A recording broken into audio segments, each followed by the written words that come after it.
I want to talk to you about this hearing that's coming up this afternoon. I do want to ask you about some pressing news first, though. We know Governor Brian Kemp has announced he's not going to run for Senate in 2026.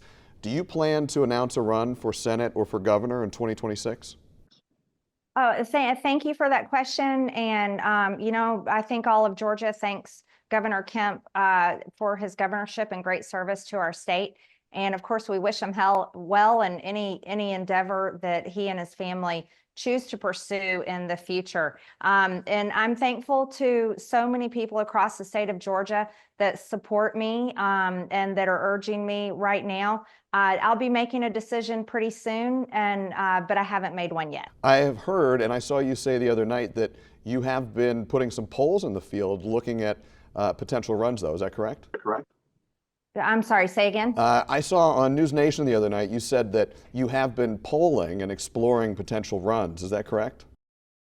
Oh, yes. And, it's pretty much any politician polls and explores potential runs, especially when they have the opportunity to do so. But again, I haven't made a decision, but I will make one soon. Let's shift gears. Let's talk about what's coming up this afternoon. You have a hearing at the Capitol this afternoon. What is it? What is it about? Today on the DOJ Subcommittee on Oversight, we're having a hearing again about the war on women, the trans biological men that continue to try to beat women in women's sport. This is a continuation of attack on Title IX. This is an attack on women. And we will be holding a hearing today. We have two wonderful witnesses coming, Stephanie Turner and the fencing athlete that refused to compete against a biological male in the women's division in USA Fencing, and Peyton McNabb, a volleyball player, a former high school volleyball player that suffered brain damage from a biological male competing against her in her sport of volleyball. How many transgender athletes are playing girls' sports in Georgia? I actually don't know that statistic, but I will tell you it's pretty hard to get Americans to agree on many issues today, but over 80% of Americans agree that biological men have no place in girls' and women's sports. And I've seen some of that polling as well. I do think it's worthwhile to, when we're talking about something that's been flagged by some, including yourself, as a problem, to drill down and try to get our arms around how big it is, what the scope of it is. I know that Charlie Baker, the NCAA president, back in December, said that at the college level, he was aware of fewer than 10 transgender athletes throughout the NCAA.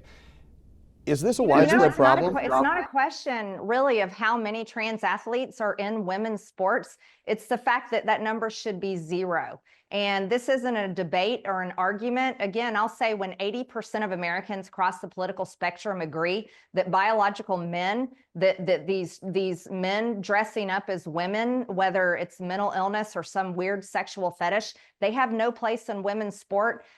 So it's not an argument anymore. It's an executive order from President Trump. It's a violation of Title IX, and it's a true war on women, not only in their sport, but also the places that they have to change clothes to get ready for their sports. It's an attack on them physically, and many women have had too many injuries, like Peyton McNabb, that's coming as a witness in my hearing today, as well as emotional injuries, like Riley Gaines, who had to undress in front of a biological man that beat her in women's swimming. So this really isn't about how many are there. It's the fact that there should be zero. I know that there will be people who agree with what you're saying, and we've seen polling to that effect. I know, and you know as well, that there will be people who hear you talk about this, particularly using language saying weird sexual fetish, and find that offensive. Do you think that's appropriate language?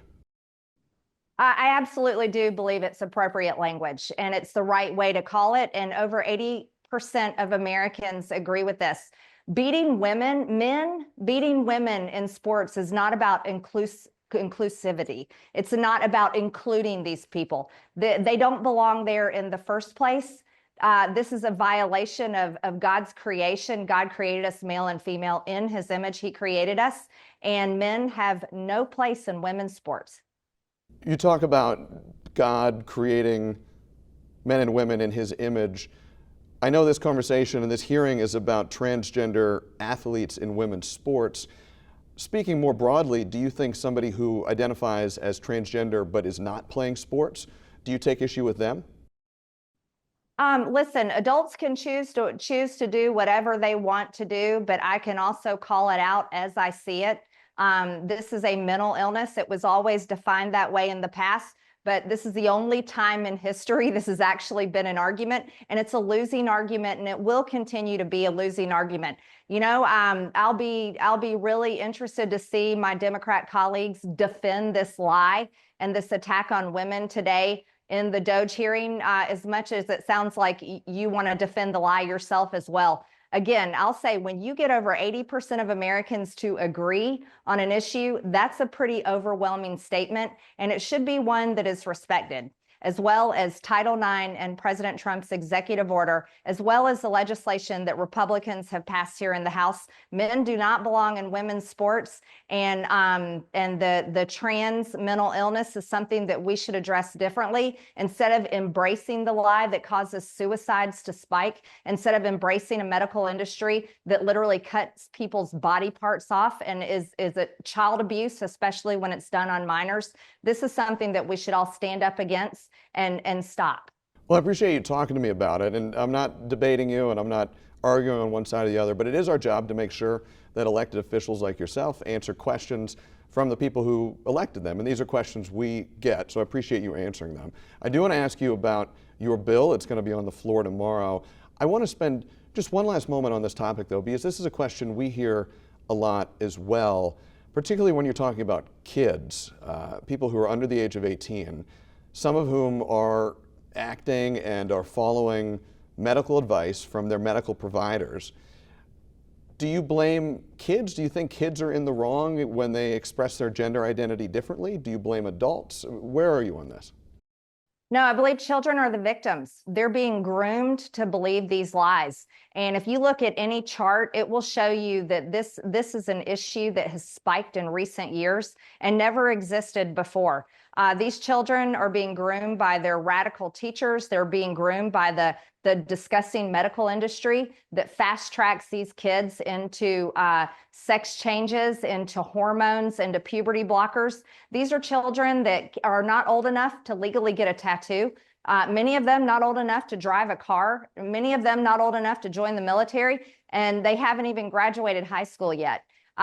Again, this is a widespread belief across America on an issue that not only parents are absolutely outraged over, but Americans across the board are outraged. Children should not have sex changes. Children need to be left alone. They need to be protected. Their innocence needs to be protected, and they need to be allowed to grow up. And that's why I have a bill called Protect Children's Innocence Act that I look forward to House Republicans bringing to the floor for a vote, and that is something that is in progress. It's also a reflection of President Trump's executive order that he signed to criminalize sex changes on kids. This is a multi-billion-dollar medical industry that is repulsive, and we have to do everything we can to stop it.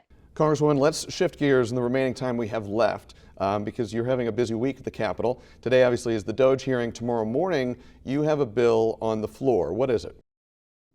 It's the Gulf of America Act. It is an executive order that President Trump signed earlier this year, and it's a great bill renaming the Gulf of America. And this is something that upholds our nation as a proud nation. Also, it's the American people that fund the safety and protection of the Gulf of America with our military, while the country of Mexico traffics drugs and human trafficking across the Gulf into our country. We also have many American businesses that thrive along the waters of the Gulf, as well as we go for resources like oil and natural gas in the Gulf. So this is an important bill. It's an easy vote for Republicans, and it's also one of President Trump's favorite executive orders, as he keeps a map of the Gulf of America right next to his desk in the Oval Office. I know about the map, and you refer to this as an important bill.